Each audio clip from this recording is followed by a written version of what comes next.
Hello friends, നമ്മൾ ഇന്ന് ഉണ്ടാക്കിയിരിക്കുന്നത് ലെയർ ഫ്ലവർ വൈസ്. ഈ ലെയർ ഫ്ലവർ വൈസ് നമുക്ക് എങ്ങനെയാണ് ഉണ്ടാക്കുക എന്നുള്ളത് കാണാം. ഈ ലെയർ ഫ്ലവർ വൈസ് ഉണ്ടാക്കിയിരിക്കുന്നത് സിമെൻറ്റ് കൊണ്ടാണ്. അതുകൊണ്ട് നമുക്ക് ഇത് ലൈഫ് ലോങ് ഗ്യാരണ്ടിയാണ്. ഇത് ഉണ്ടാക്കുന്നത് ഞാൻ നിങ്ങൾക്ക് വീഡിയോയിൽ കാണിക്കുന്നുണ്ട്. അപ്പോൾ ഈ വീഡിയോ ഫുള്ളായിട്ട് കാണുക, അപ്പോഴേ നിങ്ങൾക്ക് ഈ ഫ്ലവർ വൈസ് ഉണ്ടാക്കാൻ പറ്റുകയുള്ളൂ. അപ്പോൾ ഈ വീഡിയോ ഫുള്ളായിട്ട് കാണുക. ഈ വീഡിയോ ഇഷ്ടമായ ലൈക്ക് ചെയ്യുക, ഷെയർ ചെയ്യുക, സബ്സ്ക്രൈബ് ചെയ്യുക. ഓക്കെ, അപ്പോൾ നമുക്ക് ഏത് മോഡൽ ഫ്ലവർ വൈസ് ആണ് വേണ്ടത് ആ മോഡലിൻ്റെ ഒരു പ്ലാസ്റ്റിക് ചട്ടി എടുക്കണം. അതിൽ നമ്മൾ ഫുള്ളായിട്ട് ഓയിൽ തേക്കുന്നു. ഓയിൽ ചെയ്തതിന് ശേഷം നമ്മൾ ഇതാണ് സിമെൻറ്റ് ഗ്രൗട്ടാണ്. സിമെൻറ്റ് ഗ്രൗട്ട് ഫുള്ളായിട്ട് ഒഴിച്ചിട്ട് ഇത് പേസ്റ്റ് പോലെ നമ്മൾ ആക്കിയിട്ടുണ്ടാവണം. അത് നമ്മൾ അതിൽ ചുറ്റും ഫുള്ളായിട്ട് ഇങ്ങനെ ആക്കിയിട്ട് പിടിപ്പിക്കണം. അത് നമ്മൾ അങ്ങനെ പിടിപ്പിക്കുന്നത് എന്തിനാണെന്ന് വെച്ച് കഴിഞ്ഞാൽ, അതായത് നമ്മൾ ഫ്ലവർ വൈസ് ഉണ്ടാക്കി കഴിഞ്ഞാൽ അത് നല്ല ഫിനിഷിങ് ഉണ്ടാവും. അത് നമുക്ക് അതിന് വേണ്ടിയിട്ടാണ്. അപ്പോൾ അതിനുശേഷം നമ്മളിപ്പോൾ ചെറിയ കമ്പികൾ ആ അളവിൽ ചെറുതായിട്ട് റിങ്ങായിട്ട് ചുറ്റി വയ്ക്കുക. ഫ്ലവർ വൈസ് വെള്ളാണ്ടിരിക്കാനും സേഫ്റ്റിക്ക് വേണ്ടിയിട്ടൊക്കെയാണ്. അപ്പോൾ നമ്മൾ ഈ ഗ്രൗട്ട് ഒഴിക്കണ പകരം വൈറ്റ് സിമെൻ്റ് ആണെങ്കിൽ ഫ്ലവർ വൈസ് വൈറ്റ് ആയിട്ട് കാണും. ആ വൈറ്റ് സിമെൻ്റൊക്കെ ഒഴിക്കുകയാണെങ്കിൽ കുറച്ച് ഉണങ്ങാനൊരു ടൈം കൊടുക്കണം. ഇനിയിപ്പോൾ നമ്മൾ ഇതിലേക്ക് ഈ ഫ്ലവർ വൈസിൻ്റെ നടുക്കൊരു പാത്രം ഫുള്ളായിട്ട് വെക്കണം. അതിന് മുമ്പ് നമ്മൾ ഫ്ലവർ വൈസിൻ്റെ താഴെ ഫുള്ളായിട്ട് മട്ടി ഇടുക. ഈ മട്ടി നമ്മൾ മിക്സ് ആക്കുന്നത് എങ്ങനെയാണെന്ന് വെച്ച് കഴിഞ്ഞാൽ 3 കപ്പ് മണലിന് 1 കപ്പ് സിമെൻറ്റ് എന്ന രീതിക്കാണ്. അപ്പോൾ നമ്മൾ നെയ്സ് മണലായിരിക്കണം ഇതിലേക്ക് ഉപയോഗിക്കേണ്ടത്. അപ്പോൾ നമ്മൾ ഇതിൻ്റെ താഴെ ഒരു പേപ്പർ വെച്ചിട്ടുണ്ട്. അത് നമുക്ക് പിന്നീട് തുളച്ചിട്ട് ഇതിലത്തെ വെള്ളം പോകാനുള്ളൊരു വഴിക്ക് വേണ്ടിയിട്ടാണ്. അപ്പോൾ നമ്മൾ ഇതിലിപ്പോൾ ഫുള്ളായിട്ട് മട്ടി കുറച്ച് 2 ഇഞ്ച് കനത്തിന് താഴെ മട്ടി ഇട്ടിട്ടുണ്ട്. അതിൻ്റെ മുകളിലാണ് നമ്മൾ ഇതിൻ്റെ അളവിനൊരു പാത്രം വെക്കുന്നത്. ഈ പാത്രത്തിന് ചുറ്റും ഫുള്ളായിട്ട് സിമെൻറ്റ് ഇട്ട് കൊടുക്കുക. ഇതെല്ലാം കഴിഞ്ഞാൽ നമുക്കൊരു 6 ദിവസത്തിന് ശേഷം ഇത് അയച്ചെടുക്കാവുന്നതാണ്. ഇടയ്ക്കിടയ്ക്ക് വെള്ളം നനച്ച് കൊടുക്കണം. ഈ പാത്രം ഒരു മണിക്കൂർ കഴിഞ്ഞാൽ ഇത് തിരിച്ചെടുക്കേണ്ടതാണ്. അല്ലാത്ത പക്ഷം ചിലപ്പോൾ ഈ മുകളിലത്തെ പാത്രം മാത്രം നമുക്ക് എടുക്കാൻ കിട്ടത്തില്ല. ഇതൊരു കമ്പി റിങ് ആക്കിയിട്ട് 3 ഭാഗത്ത് പേപ്പർ തിരികെ വെക്കുകയാണ്. ഇത് നമുക്ക് ചെങ്ങല കോർത്ത് വലിച്ച് കെട്ടാനുള്ളതാണ്. അപ്പോൾ നമുക്ക് ഈ സിമെൻറ്റ് തൊട്ടിയിൽ സേഫ്റ്റി ആയിട്ട് ഉണ്ടാവും.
ഇതിൽ നമ്മൾ കെട്ടാൻ ഉപയോഗിച്ചിരിക്കുന്നത് കോപ്പർ കമ്പിയാണ്.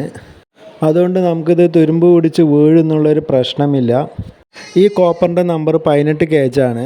അപ്പോൾ നമുക്ക് 16 ഉപയോഗിക്കാം. അത് 18 ആകുമ്പോൾ നമുക്കിത് നമ്മൾ ചങ്ങല ഉപയോഗിക്കുന്നത് പ്ലാസ്റ്റിക്കിൻ്റെയാണ്. അതുകൊണ്ട് നമുക്ക് ആ കോപ്പർ കാണില്ല, ചങ്ങല മാത്രമേ കാണുള്ളൂ. നല്ല വൃത്തിയായിട്ടുണ്ടാവും. ഈ യൂട്യൂബ് ചാനൽ നിങ്ങൾ സബ്സ്ക്രൈബ് ചെയ്യുകയാണെങ്കിൽ നിങ്ങൾക്ക് plumbing and electric work, house construction work എല്ലാം നിങ്ങൾക്ക് അറിയാൻ പറ്റുന്നതാണ്.